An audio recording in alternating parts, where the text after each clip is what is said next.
ko jako akawuwo. Akaramojja bwebabuuza bo si bannayuganda, si bantu abalina okuumibwa. Bannakibiina kya National Unity Platform okuva mu bitundu by'eggwanga ebyenjawulo okubadde ababavuddemu Acholi, Kalamojja ko n'ebitundu ebirala bagenyiwaddeko ku kitebe ky'ekibiina kyabwe e Kamwokya wano mu Kampala. Kunga Kalamojja kunga! Omwogezi w'ekibiina kya NUP Joel Ssenyonyi ategeeza nti gavumenti yandibadde ejjukira omugenzi Jacob Oulanyah ng'etunuulira nnyo ko n'okwongera amaanyi mu by'obulamu by'eggwanga. Singa tugamba nti omusajja ono tumuweesa ekitiibwa, ensonga y'ebyobulamu tukiseekesera.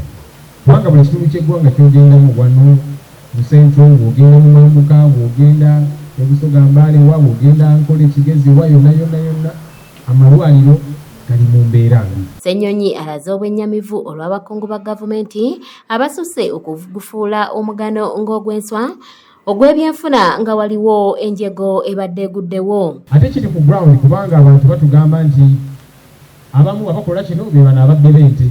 Ate nga mu babbi b'ente era abali ku ground batugamba nti mulimu abakulu abamu mu gavumenti. Tugende tunoonyereze ku bintu bino. Kuba abantu bali mu kuttibwa. Ate abali bagamba nti abamu abatta ba UPDF balumba ekyalo ne bagamba wano waliwo abantu abakola effujjo we bali mu kutta abantu ne bakuba amasasi abantu bangi ne bafa.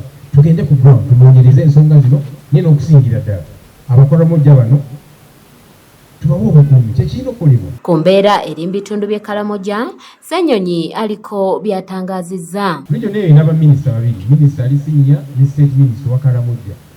Bakoze eki ku nsonga eyo bannange tetunnabawulira.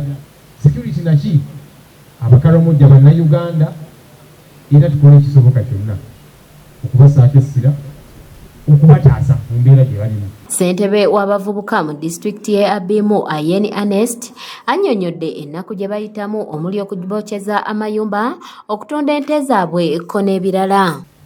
But it is very laughable that the government is only getting to know that they should make statements in 2022. Imagine if it were your sub-region that was going through this, how would you feel? We speak with sadness. We are treated in this country like bastards. I want to tell you that, comrades, as I'm here today, as the security responded so quick to quell the protesters, there was a raid at 1. But they did not respond as quick as they did when they were silencing the protesters. Ssaabawandiisi w'ekibiina kya National Unity Platform David Lewis Bulongoya okutawukanako n'omwogezi w'ekibiina kino asabye bekikwatako okwongera amaanyi mu by'obulamu. Kyanaku nnyo abantu baffe babeereyo nga beetaaga oxygen, omuntu ne bamutwala okuva Omoro nga balina omuleeta wano e Kampala. Kyanaku nnyo era mwabiraba mu biseera bya COVID ng'abantu abamu balina obavuga okuva Gulu okubaleeta eno nti abantu abo nabo bannayuganda era ffenna tukimanyi nti bannayuganda beetaaga okuweebwa. Kanyike Kevinizi yakusakidde eggulire lino ku lwa ABS Television.